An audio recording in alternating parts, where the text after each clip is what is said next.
Hello friends, now in this lecture we are doing the study of introduction and the general steps in finite element analysis. This is the unit number 1. In this unit number 1 we have already discussed in the introduction to a course that unit number 1 is related with the basic fundamentals of the finite element analysis. That's why the unit number 1 is called as the fundamental concepts of the finite element analysis.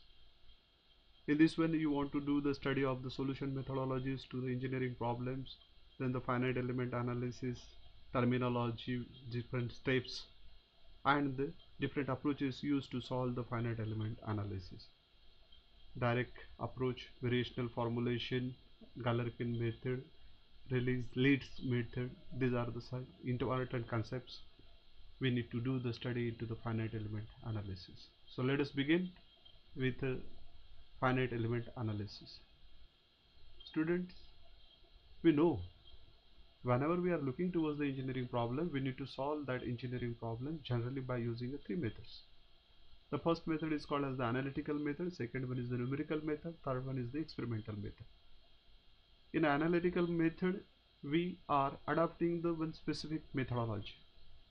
We are looking towards the problem, then through that problem we are first of all finding whatever the governing equation is applied to solve that problem or to understand that problem.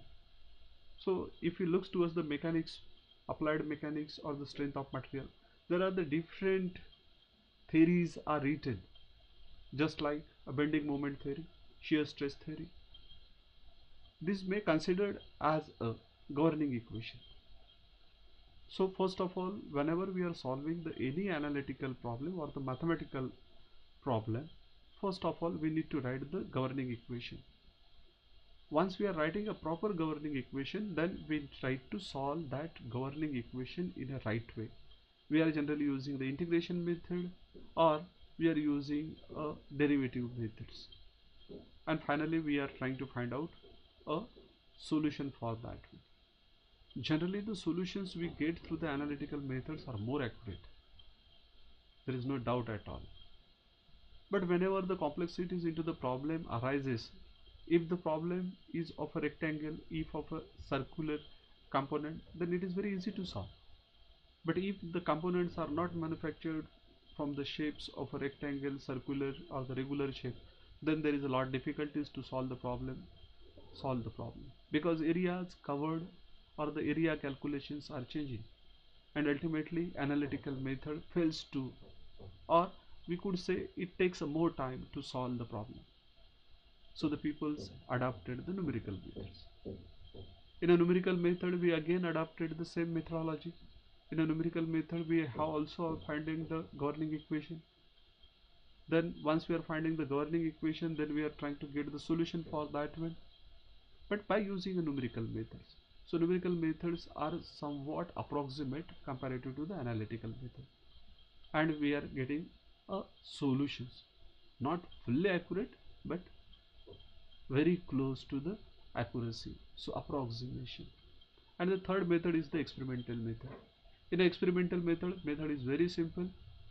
Just we are performing the experiment, we are using the different methodologies, different experimental tools, and through that tools we are trying to find out a solution, and that experimental method is suggested as the solution. Hence sometimes we are more confident on the experimental method. But what is the truth, what is the reality? Whatever we are thinking analytically, if the experimental results come in the same way, so that we feel that yes, we are understanding we are getting the knowledge about that terminology or about that process. So I have already mentioned there is the analytical method. So in an analytical method we are using the mathematical modeling to solve the problems. Now here, if I am interested to find out the bending moment of a cantilever, then first of all I need to write the governing equation. What is my governing equation? So you all are knowing that governing equation, that is the m upon I is equal to E upon R is equal to sigma upon Y. So by using this governing equation and putting the values of this one, we are getting the one governing equation. then this governing equation is resolved or the solved by using the method of integration. Here you are getting the constant one, C1. So this C1 is again, if you are going for the second integration, then we are also calculating the C1, and finally we are getting the value of Y. That one is the deflection taken place or the bending moment taken place. So this is the method of a mathematical modeling. So the mathematical modeling is somewhat cumbersome when the complexities are increasing. Now the governing equations. These are the different governing equation for the 1D problems, 2D problems, or the 3D problem. The specific, that is the summation of a force is 0, summation of the bending moment is 0. That one are called as the governing equation. But if I looks towards the science, then there are the different types of the governing equations we are using for the different phenomena. If we go for the heat flow, then the governing equation is different. If we go for the nuclear energy, the governing equation is different. So the governing equations are different as per the science parameter. So we need to mainly focus on the governing equation. Whenever we are dealing with any type of the problem in engineering, we need to first of all understand the governing equation, apply it to that factor or to that product to design. Once we are properly selecting the governing equation, then we could be able to solve that problem mathematically or by using any other tools. Now the another concept that we knows a discrete and the continuum. Now this is the object of the discrete parameter. This is the point, this is the point, this is the point, this is the point, this is the discrete parameter. But when these one are in a continuation, then it looks like this one. So this is the continuum. In a finite element analysis, we are facing the difficulty that just whatever the object we are choosing, we need to consider as a continuum, but at the same time there should be a discrete matter. If there is a continuum, then that is the problem of the infinity. We need to consider the infinite elements or the infinite items, and according to that we need to solve the problem. So we are converting the infinity problem into the finite one. So there is a necessity to find out the numerical method which one is converting this, considering the combination of the continuity and the discreteness into to solve the problems, and that method is called as the finite element method. Now the finite element method. What is finite element method? It is a simple numerical technique. It considers the all complexities of the problem, like the varying shape, boundary conditions, and the loads are maintained as it is, but the solutions are approximate, not very accurate. We need to converge the solution, and according to that convergence parameters we are finalizing, yes, my solution is approximate, very close to my final results or not. In engineering problem, there are some basic unknowns that is called as the field variables. Now what is that field variables we generally observe? So if I look towards the solid mechanics, then the displacement is a field variable, velocity in a fluid engineering, electric and magnetic potential in a electrical engineering, and the temperature in a heat flow problems.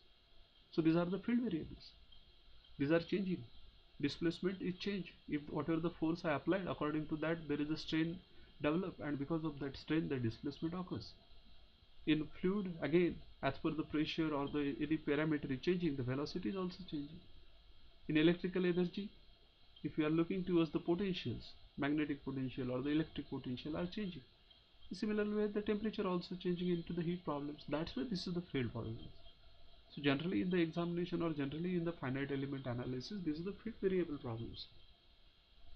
Now, as I mentioned, in a machine design, we have considered the total object. If that total object is a regular object, regular shape, then that is good. That is easy to solve it.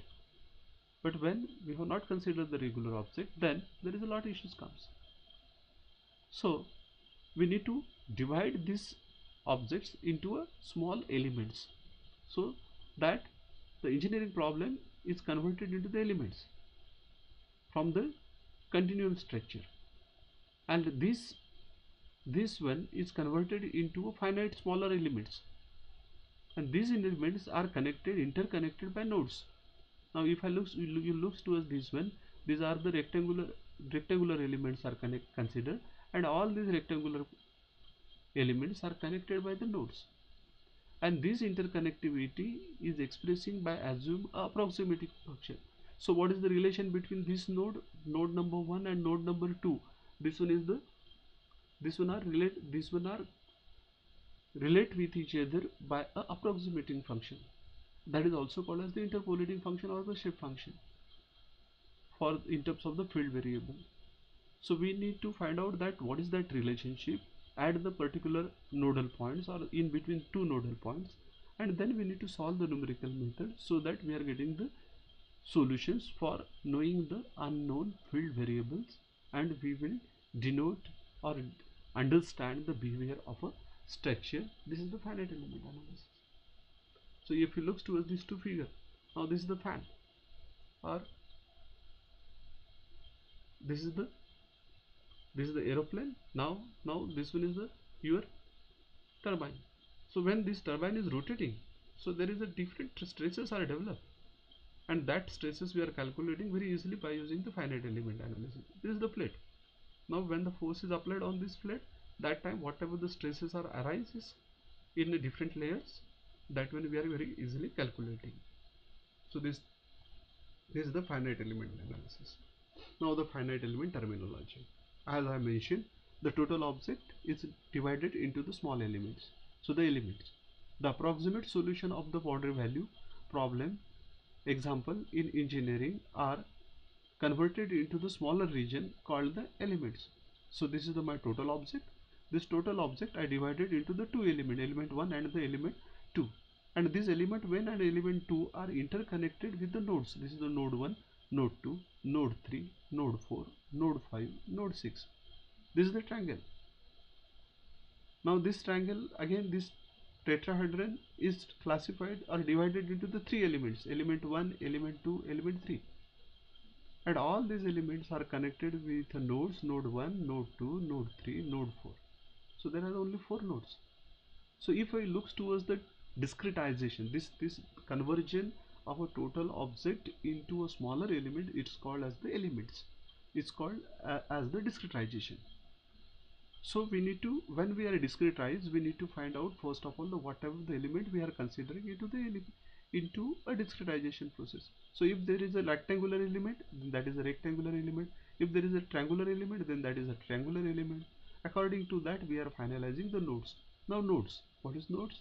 The elements are interconnected at the specified joint called the nodes. Then the domain, the real variation domain, that field variable is varying. It will is changing into a certain range, and that range is called as a domain. So you say that yes, my field variable is varying from 1 to 2 or 1 to 10, that is 1 to 10 is my domain. So this is the domain. Then the degree of freedom, the number of independent coordinates must be specified at the define all displacement. So if you look towards this, if if this element, if this is the 1D problem, it one is to be drivers, it one is displaced into this direction or in this direction. So if the displacement is possible or this movement is possible only in one direction, then that is the 1D problem. So that we could say that there is a degree of freedom is only in a two direction it one is to be traveled, so there is a DOF of 2. So if it one is to be possible to displace into the three directions, then the 3. If that one is to be possible to displace into the four ways, then there is a 4. So 4 DOF. Now the loads and unconstraint. Loads and constraint. So loads you know very well, that is the forces applied on an object, that is the loads, and the constraint, that is the restrictions applied at the points or the surfaces, that is called as the constraint. So this is the terminology of a finite element analysis. Now the general procedure adapted into the finite element analysis. This procedure is adapted everywhere. So what we observed, that the general procedure for the finite element analysis is the first of all you need to divide the structure. So that is called as the structure discretization. Divide into the element. Now the displacement model, that is the by assuming a suitable solution of an element it to approximate the unknown solution. the solution assumed is to be displacement model, or should we start with the convergence requirement, satisfy the convergence displacement model. So what is that governing equation we are using? That is the displacement model. Then they derive the load vectors and the element stiffness matrix. So whatever the forces are given, what type of the forces are given, that vector we need to develop. Then the element stiffness vector is to be developed. So once we are finding the element stiffness vector and the load displacement vector as well as the displacement model vector, that all vectors are able to solve very easily. So this is the k vector into d vector is equal to f vector. So this is the stiffness matrix, this is the d vector displacement matrix is equal to your force matrix. So this is the formula, this is the formula. So these are the matrices formula. Now here there is a cap is given above the lattice. So cap is a consideration of the local coordinate system. So this is the formula, element stiffness matrix multiplied by displacement matrix is equal to force matrix. Once these formulas are calculating for two nodes, then if there are the 10 number of nodes or the 8 number of nodes, we need to assemble all these equations. So the fourth step number 4 is assemble of the equation to get the overall equilibrium. So add all the elements to get the overall body. So here we get the stiffness matrix multiplied by displacement matrix is equal to force matrix. Here there is no cap above the latter. So this is the global parameters. So all the elements, those having the different nodes, that all are added, then we are getting the stiffness matrix, global stiffness matrix, global displacement matrix, global force matrix. Once we are getting this matrix, then we need to solve it. So we get the solution for the model displacement. Once we are knowing the displacement, then we are knowing everything, that the forces, displacement, stresses, strain, everything is possible by using a elimination penalty method or the elimination method. And finally we are understanding the estimation of the elements of the stresses and the strain. So these are the steps. Thank you to all.